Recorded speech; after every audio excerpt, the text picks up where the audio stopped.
And that is what you call a good professional victory. Yes, that victory against the United States of America last night is what we want to see. We knew what we needed to do, and we went out there and took care of business. I must say, the West Indies fans, the loyal fans, they definitely deserve that victory. Supporting this West Indies team can be a roller coaster. But I must say, the loyal fans that are always there, they deserve what we got last night. Yes, greetings everyone. Welcome back to the channel. Thank you all for tuning in. So last night, we were very much entertained by some good cricket. Yes, led by a couple of guys from Barbados, Shea Hope and Raston Chase. You understand? Everyone chipped in, but those guys were very, very outstanding. You know, Pooran once again showing his 6 hitting ability. Right? Everybody chipped in. Gonna take a look at the scorecard. Gonna talk a little bit about how things went, and I will also just touch on the South Africa match that we have to play in a couple of days' time. Let me know what you all think in the comment section, and remember to hit that subscribe button.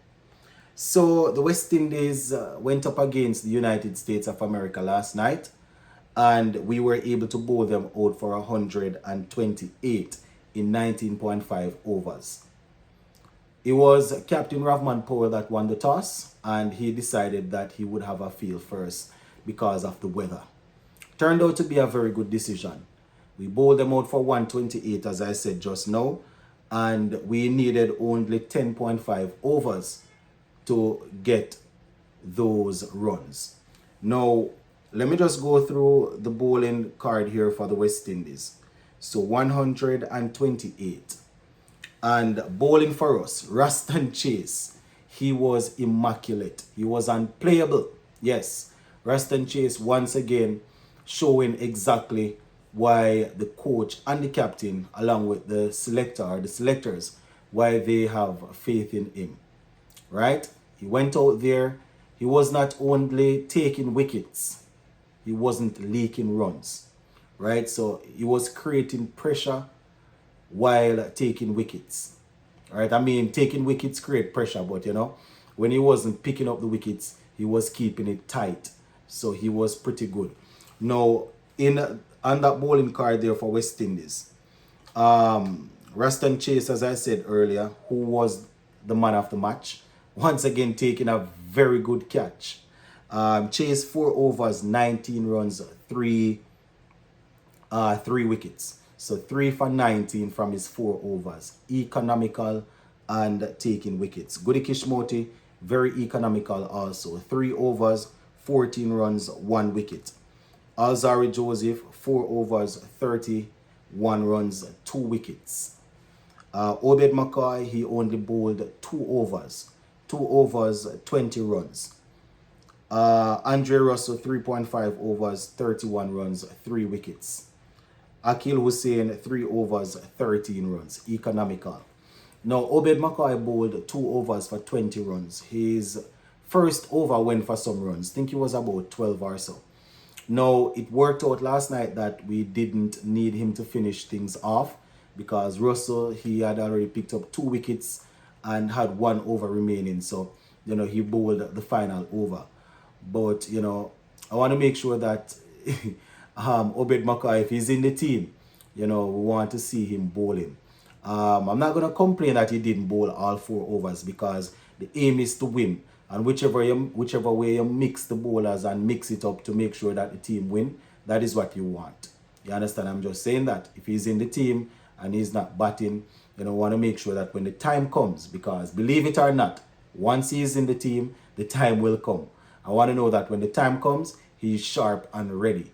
But he wasn't required last night to bowl out all his overs. So I just wanted to mention that a little bit.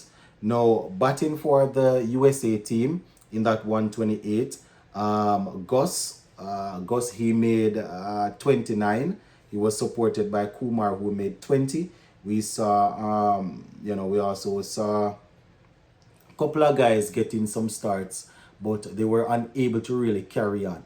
The great thing about our bowling last night is that we took wickets at regular intervals.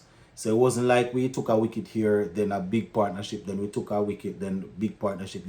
We were able to take wickets at regular intervals, and as a result of that, the score reflected that 128. Now when it was time for the West Indies team to bat, Shea Hope and Johnson Charles, they opened and they went to work, my people. Shea Hope and Johnson Charles went to work, and the West Indies fans were really entertained. No Hope, he carried his bat. Ended on 82 from 39. Yes, 82 from 39. Talking about 4 4s and 8 classical sixes. When you're talking about Shea Hope's sixes, you can't just say 8 sixes, make it sound like you're just swinging the bat. 8 classical sixes looked good. So Shea Hope 82 from 39, 4 4s, 8 sixes, strike rate of 210.26, right? Good. I'm happy that Shea Hope came in. That was the only option in my opinion. Brandon King got injured. Shea Hope in the team as a secondary opener was the only other option. I know that Kyle Mears was brought into the squad and all of that, but Shea Hope is the option, and Shea Hope should be the option going forward, right? Johnson Charles, he made 15 from 14 with 2 4s, so he stayed a couple of deliveries out there, a couple of balls, but wasn't able to get much. Nicholas Pooran came in and he made sure that we finished it off before over number 11 finished, right? He ended on 27 from 12, 1 4 and 3 6s. So our net run rate is now the highest in the group. I mean, we are a couple of points behind South Africa. They have already won 2 games, and they will be looking to come very hard against West Indies in the next couple of days. So we're gonna have to make sure that we go out there and get the job done. So our net run rate is at the top, is the highest in the group. So we just need to beat South Africa. That's all we need. You understand? And I said that's all we need, not because it's easy, but it's we can simply say that so people can understand. It's not a whole lot of thing to it. We beat South Africa and we go through, right, to the semifinal. That's what we need to do. I mean, recently we spunked them in T20 series, but this is the World Cup now, so both teams, as you can expect, will be looking to give off their best. So we will definitely look and see how things will work out. Now bowling for the USA team, Singh, he picked up that 1 wicket. Harmeet Singh, he got the one for 18, and that was Johnson Charles that he got rid of. I must also commend the players for the running between the wickets. I mean, there wasn't a lot of running because of the amount of sixes that Hope and Nicholas Pooran hit, but I saw them genuinely trying to rotate strike a bit. So shout out to them on that. The fielding, we dropped 1 catch, I think it was. Couple of balls, a couple of balls not picked up cleanly. So we definitely want to tighten up on those areas. But apart from that, it was a good victory. This same USA team went up against South Africa a couple days ago, and it was a close game. I think they lost the game by 18 runs. They actually had the game in their hand at one point, and I would say give it away, right? So it was good to see the guys go out there, keep it professional, and took care of business. Still a few things that we need to tighten up on, but I am happy that they were able to secure this victory. Gonna leave it right here for now. Definitely have a few other things to talk about, but I just want to give you this recap, and we will leave it right here for now. Big up.